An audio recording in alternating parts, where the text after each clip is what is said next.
दोस्तों, आज हम चर्चा करेंगे शिव अवतार और उनके बुनियादी रूपों पर। शिव के असंख्य रूप हैं जो हर उस संभव विशेषता को समाहित करते हैं, परंतु इन सब के बीच इनके 5 बुनियादी रूप हैं। शिव अवतार और रूप शिव के असंख्य रूप हैं जो हर उस संभव विशेषता को समाहित करते हैं जिनकी कल्पना एक इंसान कर सकता है और नहीं कर सकता। इनमें से कुछ बहुत ही उग्र और भयंकर है, कुछ रहस्यमयी हैं, कुछ प्रिय और आकर्षक हैं। सीधे साधे भोलेनाथ से लेकर उग्रकाल भैरव तक, सुंदर सोम सुंदर लेकर भयानक अघोर शिव तक, वे सारी संभावनाओं को अपने भीतर समेटे हुए हैं और इन सब से अनछुए भी हैं। परंतु इन सब के बीच इनके 5 बुनियादी रूप हैं। इस आलेख में सद्गुरु बता रहे हैं कि ये क्या है और इनके पीछे का विज्ञान क्या है। शिव का भूतेश्वर रूप, यह सारी भौतिक सृष्टि जिसे हम देख, सुन, सूंघ, छू व छक सकते हैं, यह देह, यह ग्रह, ब्रह्मांड, यह सब कुछ पंच तत्वों का ही खेल है। केवल पंच तत्वों की मदद से कैसी अद्भुत शरारत ये सृष्टि रच दी गई है। केवल पंच तत्व जिन्हें आप एक हाथ की अंगुलियों से गिन सकते हैं, इसने कितनी चीजें तैयार की गई हैं। सृजन इससे अधिक करुणामयी नहीं हो सकता।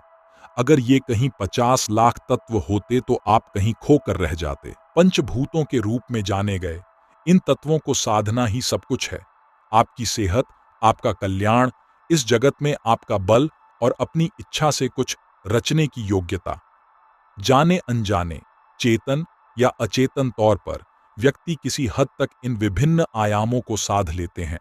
वे कितना नियंत्रण रखते हैं, उसी से उनकी देह, मन और उनके द्वारा होने वाले कामों और उनकी सफलता की प्रकृति सुनिश्चित होती है, या उनकी दृष्टि या समझ कहां तक जा सकती है आदि तय होता है। भूत भूत भूतेश्वराय का अर्थ है कि जो भी जीवन के पंचभूतों को साध लेता है वह कम से कम भौतिक जगत में अपने जीवन की नियति या भाग्य को तय कर सकता है। शिव का कालेश्वर रूप, काल, समय। भले ही आपने 5 तत्वों को अपने बस में कर लिया हो, इस असीम के साथ एकाकार हो गए हों, या आपने विलय को जान लिया हो, जब तक आप यहां हैं समय चलता जा रहा है। समय को साधना एक बिल्कुल ही अलग आयाम है। काल का अर्थ केवल समय नहीं, इसका एक अर्थ अंधकार भी है। समय अंधकार है। समय प्रकाश नहीं हो सकता क्योंकि प्रकाश समय में एक बिंदु से दूसरे बिंदु तक जाता है। प्रकाश समय का दास है। प्रकाश एक ऐसा तत्व है जिसका एक आदि और अंत है। समय वैसा तत्व नहीं है। हिंदू जीवन शैली के अनुसार वे समय के 6 अलग अलग आयाम हैं। एक बात तो आपको जाननी ही होगी, जब आप यहां बैठे हैं तो आपका समय तेजी से भाग रहा है। मृत्यु के लिए तमिल में बहुत सटीक शब्द या अभिव्यक्ति है, कालम आइटांगा, उसका समय समाप्त हो गया। अंग्रेजी में भी हम कुछ समय पहले ऐसा कहते थे, वह एक्सपायर हो गया। किसी दवा की तरह इंसान की भी एक्सपायरी डेट होती है। आपको लग सकता है कि आप कई जगहों पर जा रहे हैं। नहीं, जहां तक आपके शरीर का संबंध है यह सीधा कब्र की ओर जा रहा है। एक क्षण के लिए भी इसकी यात्रा नहीं थमती। आप इसे धीमा तो कर सकते हैं, किंतु यह अपनी दिशा नहीं बदलता।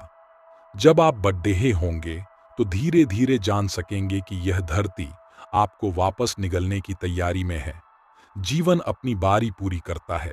शिव का शंभो रूप, शिव का अर्थ है जो है ही नहीं, जो विलीन हो गया, जो है ही नहीं, हर चीज का आधार नहीं, और वही असीम सर्वेश्वर है। शंभो केवल एक मार्ग और एक कुंजी है। अगर आप इसे एक खास तरह से उच्चारित कर सकें कि आपका शरीर टूट उठे तो ये एक मार्ग बन जाएगा। अगर आप इन सभी पहलुओं को साधते हुए वहां तक जाना चाहते हैं तो इसमें लंबा समय लगेगा। अगर आप केवल इस रास्ते पर चलना चाहते हैं तो आप इन पहलुओं से कौशल से नहीं बल्कि चुपके से भीतर घुसकर परे निकल जाते हैं। जब मैं छोटा था तो मैसूर के चिड़ियाघर में मेरे कुछ दोस्त थे। रविवार की सुबह का मतलब था कि मेरी जेब में पॉकेट मनी के 2 रुपए होते। मैं मछली मार्केट के उस हिस्से में जाता जहां वे आधी साड़ी हुई मछलियां रखते थे। कई बार मुझे 2 रुपए में 2-3 किलो मछली मिल जाती थी। मैं उन्हें एक पन्नी में डालकर मैसूर के चिड़ियाघर में ले जाता। मेरे पास उससे ज्यादा पैसे नहीं होते थे। उन दिनों चिड़ियाघर का टिकट 1 रुपया था। यह वहां जाने का सीधा रास्ता था। वहां लगभग 2 फीट ऊंचा बैरियर था। अगर आप उसके नीचे से रेंग कर निकल सकें तो उसका कोई शुल्क नहीं लगता था। मुझे रेंग कर जाने में कोई परेशानी नहीं थी। मैं घुटनों के बल होते हुए निकल जाता और सारा दिन अपने दोस्तों को मछलियां खिलाता। अगर आप सीधा चलना चाहते हैं तो यह एक कठिन मार्ग है, ढेर सारा काम। अगर आप केवल घुटनों के बल चलना चाहते हैं तो इसके लिए कई आसान उपाय हैं। जो लोग घुटनों के बल चलना पसंद करते हैं उन्हें किसी भी चीज को साधने की चिंता नहीं करनी पड़ती। जब तक जीवन चलता है जिए, जब आप मरेंगे तो उस परम को पा लेंगे। किसी भी सरल सी चीज का हुनर साधने में भी अपनी ही एक सुंदरता है, एक सौंदर्य बोध का एहसास है। मिसाल के लिए एक फुटबॉल को किक मारना, यहां तक कि एक बालक भी ऐसा कर सकता है। पर जब कोई उसे साध लेता है तो अचानक उसमें एक सौंदर्य बोध आ जाता है। आधी दुनिया उसे बैठकर देखती है। अगर आप कौशल को जानना और आनंद लेना चाहते हैं तो आपको काम करना होगा। पर अगर आप घुटनों के बल चलने के लिए तैयार हैं तो केवल शंभों की जरूरत है।